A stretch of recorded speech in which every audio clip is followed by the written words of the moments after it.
Hello everyone, a very good morning to all of you. आपका मेरे channel railway math 139 पर स्वागत है। बीटीएससी जेई के लिए most of the weightage subject survey होने वाला है, ठीक है। क्योंकि सर्वे से लगभग 15 से 20 नंबर के क्वेश्चन पूछे जा सकते हैं, ठीक है। 15 से 20 नंबर के क्वेश्चन पूछे जा सकते हैं, इसलिए मैंने सिर्फ उन्हीं टॉपिक को उठाया है जिससे बहुत ज़्यादा क्वेश्चन पूछे जाते हैं। और मेरी गारंटी है सब्जेक्ट इन सब्जेक्ट में सर्वे सब्जेक्ट से इन टॉपिक के अलावा और कहीं आपका क्वेश्चन नहीं जाएगा, ठीक है। सारे क्वेश्चन लड़ जाएंगे। मैं टॉपिक में क्या सबसे पहले मैं पढ़ूंगा fundamentals of survey, linear measurements, compass survey, traversing पढ़ेंगे, लेवलिंग पढ़ेंगे, प्लेन टेबल पढ़ेंगे, फिर इसके बाद आपका कंटूर एंड कर्व पढ़ेंगे, टेक्योमेट्री पढ़ेंगे और मिसलेनियस पढ़ लेंगे, ठीक है दोस्तों। अब आपके लिए सर्वे के सब्जेक्ट को समझने के लिए सबसे पहले आपको थोड़ा सा इंट्रोडक्शन कराना पड़ेगा। इसके बाद हम भूमिका बनाकर आगे चलेंगे, ठीक है दोस्तों। चलिए सबसे पहले पढ़ते हैं कि what is the survey. Survey का मतलब क्या होता है। What is the survey. Survey का मतलब क्या होता है। भूमि की दूरी, स्थिति, ऊंचाई को मापकर नक्शे बनाने की इस प्रक्रिया को सर्वेक्षण कहते हैं, ठीक है। भूमि की नाप जोख कर नक्शा बनाना सर्वेक्षण कहलाता है, ठीक है। इसका मतलब क्या होता है। जैसे कि मान लीजिए ये मेरी पृथ्वी है, ठीक है। अब यहाँ पे कोई मान लीजिए यहाँ पे श्रीलंका है, ठीक है। अब यहाँ पे मान लीजिए कि प्रयागराज है, ठीक है। श्रीलंका से प्रयागराज की दूरी अगर मुझे नापनी होगी तो मैं क्या करूँगा, सर्वे का सहारा लूँगा, ठीक है दोस्तों। अब देखिए इसमें बोला है ऊंचाई। ऊंचाई कैसे ज्ञात करते हैं। जैसे मान लीजिए कोई एक टीला है या कोई पहाड़ी ज़मीन है, ठीक है। अब कोई एक लेवल यहाँ पे है, मान लीजिए यहाँ पे कोई पॉइंट स्थित है, कोई बिंदु, और एक कोई टॉप पे बैठा हुआ है, ठीक है, या टॉप पे कोई बिंदु है, ठीक है। अब इसके बीच की मुझे डिस्टेंस निकालनी होगी तो मुझे इसके लिए सर्वे का यूज़ करना पड़ेगा। इसके लिए मुझे ट्रिग्नोमेट्री सर्वे का यूज़ करना पड़ेगा। दोस्तों सर्वे बहुत प्रकार के होते हैं, तो साफ साफ आप ये समझिए कि सर्वे का मतलब होता है कि नाप जोखा करना किसी भी चीज़ का सर्वे होगा। यहाँ पर सिविल इंजीनियरिंग में ज़्यादातर लैंड सर्वे को स्टडी किया जाता है, ठीक है दोस्तों। अभी सिर्फ आप इतना समझिए कि सर्वे का मतलब सिर्फ नाप जोखा करना होता है, ठीक है दोस्तों। ये बात समझ में आई कि नहीं आई, ठीक है। इसमें कुछ ज़्यादा रॉकेट साइंस नहीं है, बस इतना समझिए किसी चीज़ का नाप जोख करना सर्वे कहलाता है, ठीक है। अगर लैंड का किया तो लैंड सर्वे किया, और मरीन किया तो मरीन सर्वे किया। किसी चीज़ का भी सर्वे कर रहे हैं उसके आगे जोड़ देंगे, सर्वे हो जाएगा, ठीक है। चलिए अब देखिए कुछ पृथ्वी के बारे में मुझे जानना होता है कि उसकी त्रिज्या क्या होती है, उसका रेडियस डायामीटर क्या होता है, ठीक है। मुझे ज़्यादातर रेडियस पूछा जाता है तो मैं रेडियस के बारे में बता रहा हूँ, ठीक है। देखिए इक्वेटरल रेडियस दोस्तों, ये इक्वेटर होता है, ठीक है। ये जो होते हैं ये इक्वेटर होते हैं, ठीक है। तो यहाँ से यहाँ तक का जो रेडियस होता है उसको कितना होता है, 6378.14 किलोमीटर, ठीक है दोस्तों। पोलर रेडियस दोस्तों, ये लाइन होती है पोलर, ये पोल बोलते हैं, जिसे ऊपर नॉर्थ होता है और नीचे साउथ होता है, ठीक है दोस्तों। ये पोलर रेडियस होता है। पोलर रेडियस कितना होता है, 6356.87, 6356.87 किलोमीटर, ठीक है। अच्छा मीन रेडियस क्या होता है। मीन रेडियस उसको बोलते हैं, इन दोनों का सम करके 200 भाग देंगे तो मीन रेडियस होगा। इस रेडियस को क्या बोलते हैं, मीन रेडियस बोलते हैं। एक एवरेज रेडियस हो गया, ठीक है, क्लियर है। अच्छा ये कितना होता है, 6371। कैलकुलेशन के लिए 6370 लेते हैं, कैलकुलेशन के लिए कितना लेते हैं, 6370 किलोमीटर, ठीक है दोस्तों। ये बात समझ में आई। अच्छा शेप ऑफ अर्थ, वैसे तो शेप बहुत होते हैं लेकिन ज़्यादातर जैसे कि oblate oblate spheroid, oblate spheroid क्यों करते हैं, क्योंकि ये अंडे के आकार लेटा हुआ है, ठीक है। ये देखिए ये अंडा के आकार का ऐसे लेटा हुआ है ना, इसलिए इसको ऑब्लेट स्पेरॉइड कहते हैं, ठीक है। ये बात समझ में आई आप लोग को। चलिए अब और भी सारे बहुत सारे नेम हैं जो अर्थ है, अर्थ का जो सरफेस है उसके बहुत सारे नेम हैं। तो क्या क्या नेम है? जियोइड, कि इसका कोई आकार त्रिफर आकार नहीं है, इसलिए इसको जियोइड कहा गया है। जियोमेट्री में इसका कोई आकार नहीं है, इसलिए इसको जियोइड किया गया है। ठीक है, स्फेरिकल कहा गया है, स्फेरिकल मतलब गोला। ठीक है दोस्तों, ऑबलेट स्प्रोइड कहा गया है। ठीक है, कैलकुलेशन के लिए इसे गोलाकार मान लिया गया है। ठीक है, ये बात समझ में आई। तो इक्वेटर के लिए कितना हो जाए? इक्वेटर रेडियस कितना होगा? 6378.14। पोलर रेडियस कितना हो? पोलर इसको बोलते हैं दोस्तों। ठीक है, पोलर ये वाला है। ठीक है, पोलर रेडियस कितना होता है? 6356.87 किलोमीटर। मीन रेडियस क्या होता है? 6371। कैलकुलेशन के लिए 6370 लेते हैं। ठीक है, ये बात समझ में आई दोस्तों। ये सब डाटा एग्जैक्ट क्वेश्चन में पूछे गए हैं, इसलिए मैंने उस टॉपिक से क्वेश्चन को उठा करके सेम डाटा को आपको दे दिया है। ठीक है दोस्तों, चलिए नेक्स्ट स्लाइड की ओर चलते हैं। ठीक है दोस्तों, अब देखिए डिक्लिनेशन क्या होता है। डिक्लिनेशन कुछ नहीं है दोस्तों, एक एंगल होता है। ठीक है, true north and magnetic north के बीच बने एंगल को डिक्लिनेशन कहते हैं। दोस्तों, ट्रू नॉर्थ और मैग्नेटिक नॉर्थ क्या है? एक प्रकार का दिशा है। जैसे कि अगर कोई पृथ्वी है, ठीक है, और पृथ्वी है या कुछ भी है, कोई भी मैप है, तो जो रियल नॉर्थ होगा वो ट्रू नॉर्थ होगा। ठीक है, ठीक है, और जो जो मैग्नेट यानी कि जो कंपास सर्वे होता है या कुछ भी होता है, अगर मैग्नेट बता रहा है, जैसे आप लोग देखे होंगे कि एक घड़ी होती है। ठीक है, घड़ी टाइप का होता है, उसमें एक मैग्नेट, छोटी मैग्नेट होती है, नीडल होती है। जब उसको ऐसे करो तो 0 डिग्री, 360 डिग्री ऐसे करके लगा होता है। ये ऐसे ऐसे डिफ्लेक्ट होती रहती है। ठीक है, तो ये जो मैग्नेट होता है ना, मैग्नेट अगर जो एंगल बताएगा तो वो नॉर्थ बता रहा है। मैग्नेट के थ्रू जो नॉर्थ पता चल रहा है, मैग्नेट नॉर्थ बोलते हैं। ठीक है, यानी कि ट्रू नॉर्थ क्या होता है? जो रियल नॉर्थ हो गया। ठीक है, अच्छा, जो मैग्नेटिक नीडल नॉर्थ को बताएगा वो मैग्नेट नॉर्थ हो जाएगा। देखो दोस्तों, ऑन इक्वेटर 0 डिग्री, ये जो डिक्लिनेशन होता है ना दोस्तों, डिक्लिनेशन यानी कि इस एंगल को डिक्लिनेशन बोलते हैं। ये एंगल डिक्लिनेशन है। और ये जो एंगल होता है इक्वेटर पर कितना होता है? 0 होता है। और पोल पर कितना होता है? 180 होता है। इक्वेटर किसको बताया था मैंने आपको? इक्वेटर आप देख सकते हैं, इक्वेटर ये है, ये क्यों? क्योंकि नॉर्थ तो ये हुआ। ठीक है, अब मैग्नेटिक जो है, मैग्नेटिक नॉर्थ होता है इंक्लाइड इसी पे है, मैग्नेटिक नॉर्थ भी सेम डायरेक्शन में है, इसलिए इसका 0 हो जाएगा। अब यहाँ पे भी क्या होगा? जैसे कि यहाँ पे भी ऐसे है और मैग्नेटिक इधर हो जाएगा, तो ये 180 डिग्री हो जाएगा। ठीक है, ये बात समझ में आई दोस्तों? ये बात समझ में आई? चलिए, तो डिक्लिनेशन समझ में आया आप लोग को?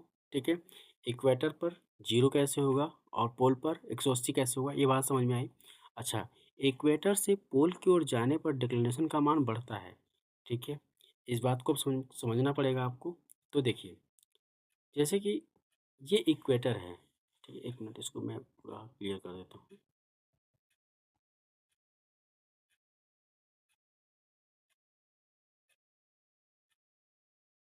ठीक है, अब देखिए क्या कह रहा है, इक्वेटर से पोल की तरफ, ये इधर पोल जा रहा है। ठीक है, अब देखिए जैसे कि अगर ये इक्वेटर ऐसे है, ठीक है, अब मैग्नेटिक नॉर्थ मान लीजिए इसी डायरेक्शन में है, तो क्या हो जाएगा? वो सेम डायरेक्शन में, यानी कि दोनों के बीच एंगल जो ऐसे ऐसे होता तो कुछ डिग्री होता, लेकिन दोनों जब सेम है, सेम डायरेक्शन में है, तो ये 0 डिग्री होगा ना भाई।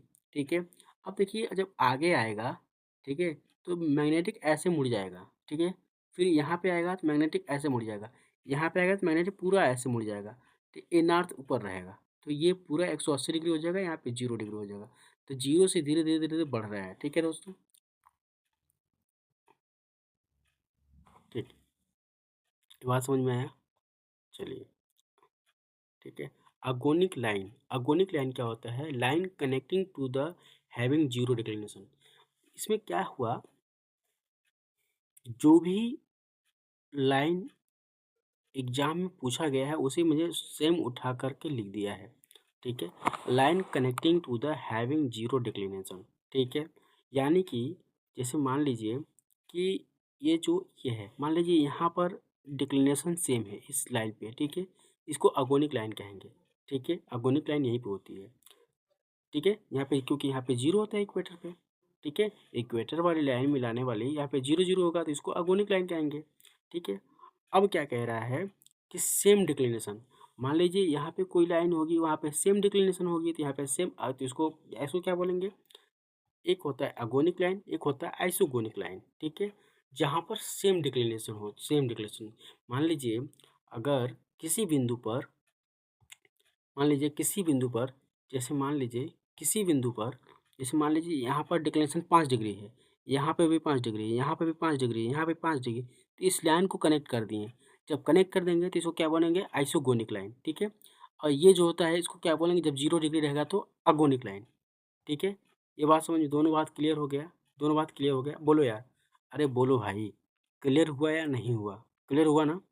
चलिए ठीक है। देखिए दोस्तों, ये मैंने बीटीएससी का एक क्रैश कोर्स को लॉन्च कर रहा हूँ, ठीक है।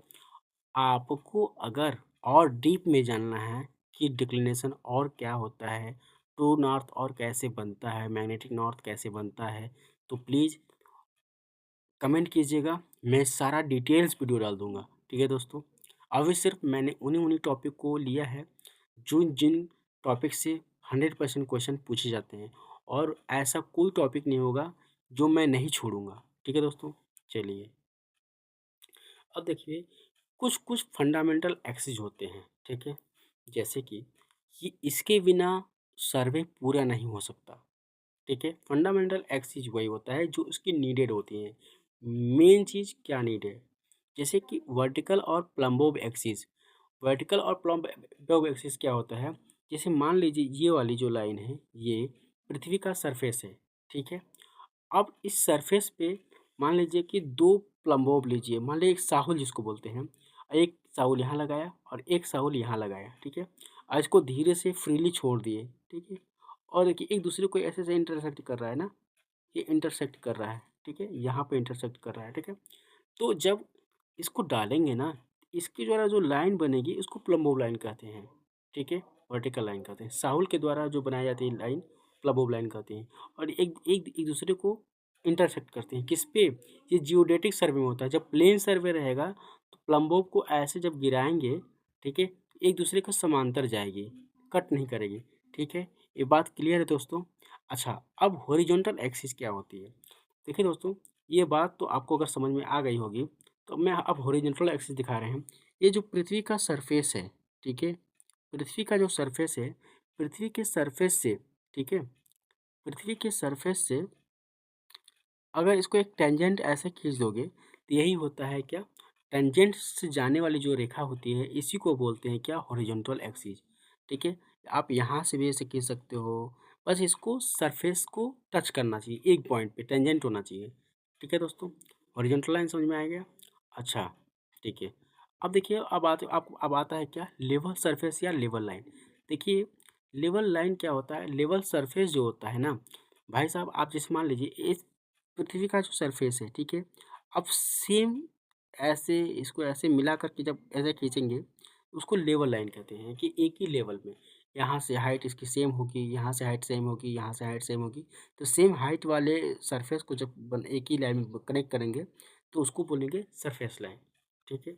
सेम हाइट अगर है, ठीक है, और सेम हाइट वाले पॉइंट्स को कनेक्ट कर देंगे तो लेवल जो लाइन होगा वो लेवल लाइन कहेंगे या लेवल सरफेस लाइन कहेंगे, ठीक है। पृथ्वी के सरफेस पे सेम हाइट वाले लाइन को कनेक्ट करने के लिए जो सरफेस बनता है उसे लेवल लाइन कहते हैं, ठीक। क्लियर है, क्लियर है भाई, बोलिए यार, ये बात समझ में आया या नहीं आया। मैं थोड़ा शॉर्टकट बता रहा हूँ ताकि आप लोगों को जल्दी क्विक रिवीजन हो जाए, ठीक है। अच्छा, इनके कुछ थंब रूल है, ठीक है। थंब रूल क्या क्या है, ये बहुत मोस्ट इंपॉर्टेंट है। ये क्वेश्चन जो भी है इनसे क्वेश्चन बनते हैं, क्वेश्चन बनते हैं, ठीक है। और बीटीएससी जेईई में मुझे लगता है 1 से 2 नंबर शायद हो सके तो यहाँ से पूछ सकता है। देखिए, हॉरिजॉन्टल एक्सिस जो होती है, हॉरिजॉन्टल एक्सिस और वर्टिकल एक्सिस में कुछ रिलेशन होता है, एक दूसरे के परपेंडिकुलर होना चाहिए, परपेंडिकुलर होना ही होना चाहिए, ठीक है। अगर नहीं है तो जान लीजिए आपने सर्वे गलत किया है, ठीक है।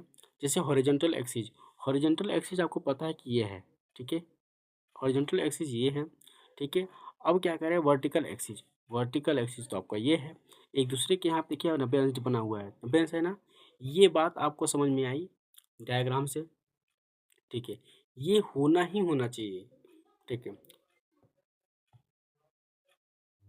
ठीक है दोस्तों, अब बात करते हैं हॉरिजॉन्टल एक्सिस लेवल लाइन के टेंजेंट होना चाहिए, ठीक है। तो कैसे होगा वो देखिए, जैसे हॉरिजॉन्टल एक्सिस, तो हॉरिजॉन्टल एक्सिस आपको पता है कौन सा है, ये वाला है, ये हॉरिजॉन्टल एक्सिस है, ठीक है। लेवल लाइन मान लीजिए इस पॉइंट से, ठीक है, यहाँ की ऊंचाई 5 मीटर है और इसकी ऊंचाई भी 5 मीटर है, इसकी ऊंचाई भी 5 मीटर है, तो ये लेवल लाइन हो गया, ठीक है। तो ये लेवल लाइन हो गया, ठीक है। अभी आपको क्लियर दिखेगा, ठीक है। मान लीजिए अब ये लेवल लाइन हो गया, ठीक है। अब यहाँ से देखिए हॉरिजॉन्टल एक्सिस कैसा है, टेंजेंट है, स्पर्शी है, ठीक है। तो ये हो गया, ठीक है, ये भी फुलफिल हुआ, ये भी फुलफिल हुआ, ठीक है। ये कैसे हो रहा है आप लोग को समझ में आ रहा है, डायग्राम से समझ में आ रहा है दोस्तों, ठीक है। अब देखिए, अब क्या कह रहा है कि vertical axis and level line normal होना चाहिए, नॉर्मल होना चाहिए, ठीक है दोस्तों। ये दोस्तों देखिए, नॉर्मल का मतलब होता है किसी खास पॉइंट पे 90 डिग्री होता है, ये हर जगह पे 90 डिग्री होता है, ठीक है दोस्तों। ठीक है, ये बात क्लियर हुआ कि नहीं हुआ यार, बोलो यार। देखो, एक बात छोटा सा और डिफरेंट है, ये जो परपेंडिकुलर होता है दोनों रेखाओं के बीच होता है, ठीक है। रेखा रेखा रहेगा, ठीक है। इसमें क्या होता है, नॉर्मल में क्या होता है, एक रेखा, ठीक है, और एक सरफेस होगा, रेखा और एक सरफेस, ठीक है दोस्तों। ये बात समझ में आई, ठीक है, इतना बात क्लियर हुआ। चलिए आगे चलते हैं। अब आप लोगों को कुछ मैं मेमोरी बूस्ट करने के लिए एक कॉन्सेप्ट दे रहा हूँ जो सर्वे में बहुत इम्पोर्टेंट रोल प्ले करेगा, ठीक है दोस्तों। जैसे हॉरिजॉन्टल डिस्टेंस ज्ञात करना होगा, तो मुझे लैंडमार्क की ज़रूरत पड़ेगी, यानी कि कहीं ज़मीन है उस पर एक मार्क करने के लिए ज़रूरत पड़ेगा, ठीक है। हॉरिजॉन्टल डिस्टेंस के लिए ज़मीन पर कुछ गाड़ के रखना पड़ेगा, ठीक है। उसको क्या बोलते हैं आगे मैं बताऊंगा, ठीक है। इसको बोलते हैं लैंडमार्क, ठीक है। क्लियर हुआ। अच्छा, वर्टिकल डिस्टेंस, वर्टिकल डिस्टेंस ज्ञात करने के लिए बेंच मार्क की आवश्यकता होती है, वो उसको बोलते हैं बेंच मार्क। जैसे समुद्र तल से गहराई ऊंचाई, इसको बोलते हैं बेंच मार्क, ठीक है। और बेंच मार्क कोई भी हो सकता है, टेम्पररी भी हो सकता है, परमानेंट भी हो सकता है, कुछ भी हो सकता है, ठीक है दोस्तों। अच्छा, अब हॉरिजॉन्टल एंगल मेजरमेंट करने के लिए मुझे मेरिडियन की ज़रूरत पड़ेगी। मेरिडियन क्या होता है, दिशा होता है, हो सकता है ट्रू नॉर्थ होगा, हो सकता है मैग्नेटिक नॉर्थ हो सकता है, ठीक है दोस्तों। तो ये सब आपको आगे वाले चैप्टर में मिलेंगे, ये सिर्फ मैं आपको एक आगे वाले चैप्टर के लिए भूमिका बना रहा हूँ, ठीक है। वर्टिकल एंगल के लिए क्या ज़रूरत है, हॉरिजॉन्टल एक्सिस या ट्रूनियन एक्सिस। और ये ट्रूनियन एक्सिस क्या होता है, हॉरिजॉन्टल एक्सिस क्या होता है, ये आगे वाले चैप्टर में आपको मिल जाएगा, ठीक है। तो आशा करते हैं कि यह वीडियो पसंद आया होगा। अगर यह वीडियो पसंद आया, हमारा और कॉन्सेप्ट समझ में आया, तो हमारे चैनल को लाइक कीजिएगा, सब्सक्राइब कीजिएगा, ठीक है। मिलते हैं नेक्स्ट वीडियो में, तब तक के लिए धन्यवाद। और हमारे चैनल को सब्सक्राइब जरूर कीजिएगा, ठीक है दोस्तों। रेलवे मैथ 139 को सब्सक्राइब कर लीजिएगा, ठीक है दोस्तों। नेक्स्ट टॉप जो पार्ट आएगा उसमें क्लासिफिकेशन ऑफ सर्वे को पढ़ेंगे, ठीक है।